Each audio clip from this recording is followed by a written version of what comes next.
Night drives in America feel different after midnight. The highways stretch endlessly through empty land, gas stations become rare, and every mile feels quieter than the last. Especially in the deep south, where forests surround the roads for hundreds of miles. Now imagine this. You are driving alone on a deserted highway somewhere in rural Louisiana at 2 a.m. Rain lightly hits the windshield. Your headlights cut through the darkness, but beyond them, there is nothing except thick woods and endless blackness. The radio suddenly fills with static. You try changing the station. Nothing. Then suddenly, you notice someone standing on the side of the road. A woman, barefoot, wearing an old white dress, long black hair covering her face.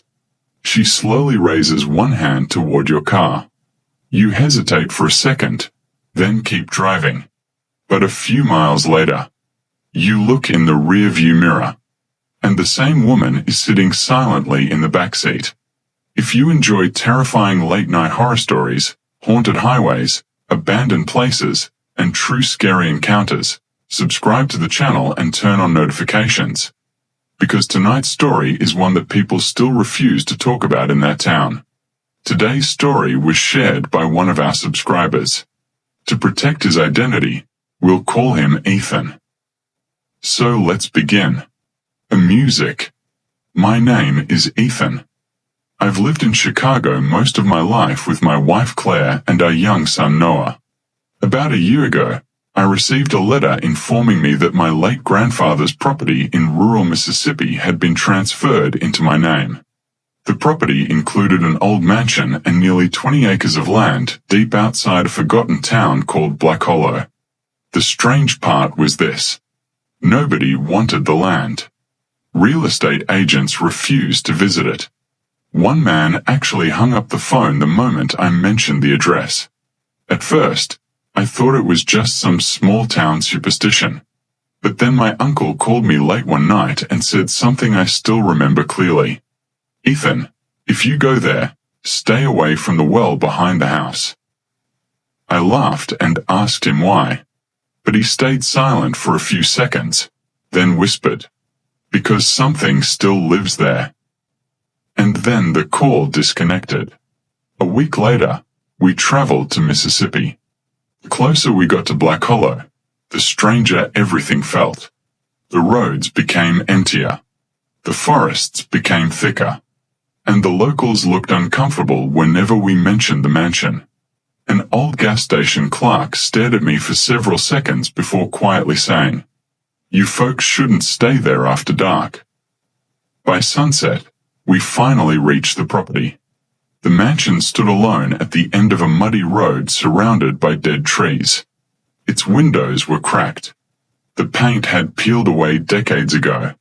And the entire place smelled damp, like wood that had been rotting for years. But the worst part was the silence. No insects. No birds. Nothing. Behind the mansion stood an old stone well covered with rusted metal bars. The moment I got close to it, a horrible smell hit me. Like something dead had been trapped underground for a very long time.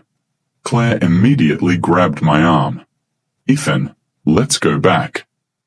Before I could answer, we heard it. A child crying. Very softly.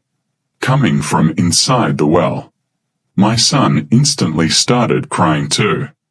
I slowly stepped forward and looked down into the darkness. At first, I saw nothing. Then suddenly, a woman laughed. Not loudly. Just a soft, broken laugh echoing from somewhere deep below. I stumbled backward in fear. That night, an elderly man from town finally told me the history of the mansion. Back in the 1970s, a woman named Eleanor Graves lived there with her family. People believed she practiced witchcraft. One winter night, her entire family vanished without explanation. Police searched the property for weeks, but Eleanor's body was never found. After that, people claimed they saw lights moving inside the mansion at night. Some heard crying from the well, Others claimed they saw a woman in white standing near the highway leading to Black Hollow. And according to local rumors, anyone who spent the night inside the mansion either disappeared or lost their mind completely. I didn't believe any of it. At least not then. Around 2:13 a.m., I woke up suddenly. At first, I thought it was thunder outside. But then I heard it again. Clink, clink, clink. Like metal chains dragging slowly across the floor downstairs. I sat up in bed. The entire house felt freezing cold. Then I heard footsteps outside the bedroom door. Slow. Dragging. I walked toward the window and looked outside. And what I saw still haunts me to this day. A woman stood in the middle of the backyard near the well. White dress. Long black hair hanging over her face. Completely motionless. Then slowly, her head tilted upward. And I realized her face was completely black. No eyes. No mouth. Just darkness. Suddenly her neck twisted sideways with a loud cracking sound. Then farther. Then completely backward. And she started smiling. Not like a normal person. It looked like her skin was tearing apart. I froze. Unable to move.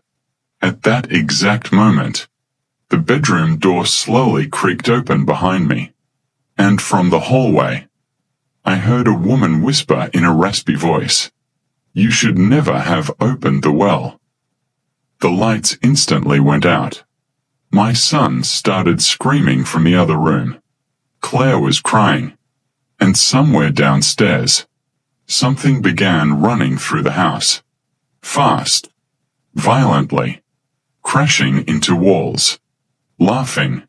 The next thing I remember was waking up inside my car at sunrise parked miles away from the mansion. The front door was open. Mud covered the seats. And written across the inside of the windshield were 3 words. "She is still here." We left Mississippi that same morning. And I never went back. But sometimes late at night, I still wake up hearing chains dragging outside my bedroom door. And every once in a while, when I look into the rearview mirror while driving alone, I see a woman sitting silently in the backseat.